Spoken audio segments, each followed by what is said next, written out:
To be in authenticity means to be living in balance of your equal opposites, of both your shadow and your light sides. And that means that you're walking in the path that is most fulfilling to you, which brings you the most joy, the most fulfillment, and uplifts and motivates you just by doing it or just by looking forward to it. Being inauthentic is basically where you allow yourself to get dragged down to the point where you think you have to seek things. You think you have to latch onto things to become better. You feel like there isn't, you feel like you're not good enough yourself.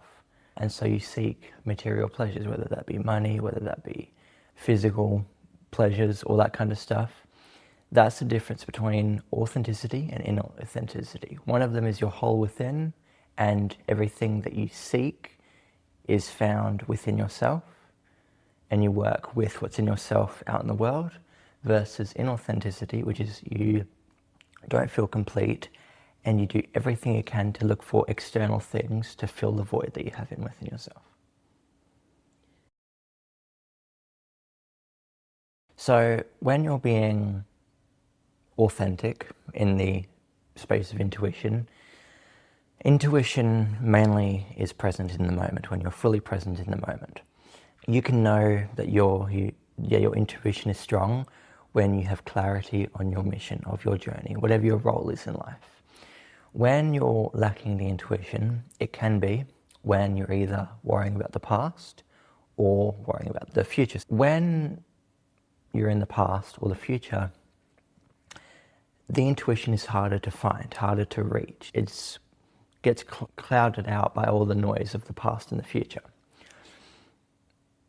When you're living inauthentically and you want to get back to living authentically, and you're wondering, how do I get back to that intuition knowing of where I have been and where I would like to go?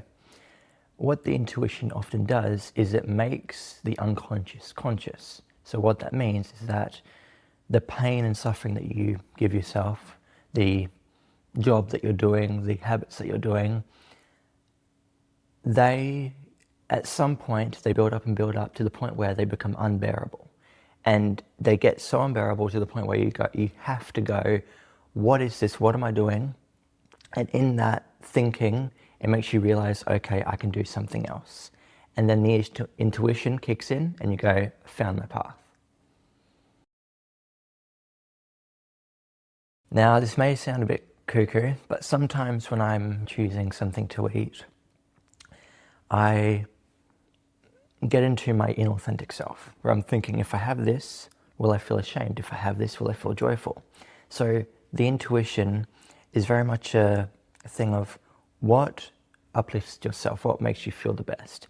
And because I'm a very sensitive individual, I find that the way I can tell which way my intuition is leading me, like saying from the observer point of view, this one you can go down any route you want, but this one will give you less fulfillment, this one will give you more fulfillment. The way that I see it is that, and I also feel it this way, is that when something isn't to the likeness of my intuition, it feels like it's repelling me. It's like I feel ashamed, I feel heavy, I feel shadow. But when it's of my intuition and it's of my highest value, highest self, I feel light, I feel integrated, and I feel balanced. So the way to often tell for myself which is the right thing to do, it's always the one that makes me feel the most balanced and the one that always makes me feel the most me. If it ever makes me feel ashamed or guilty, that can be a part of me, but that isn't the journey the path that I want to take.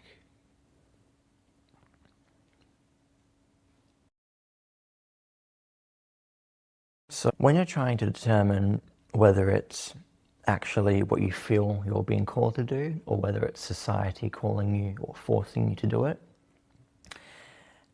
for me, myself, it's always a feeling of what will uplift me, what will free me from myself, what will get me, especially to another level of awareness of where I can appreciate and understand and see myself for who I am.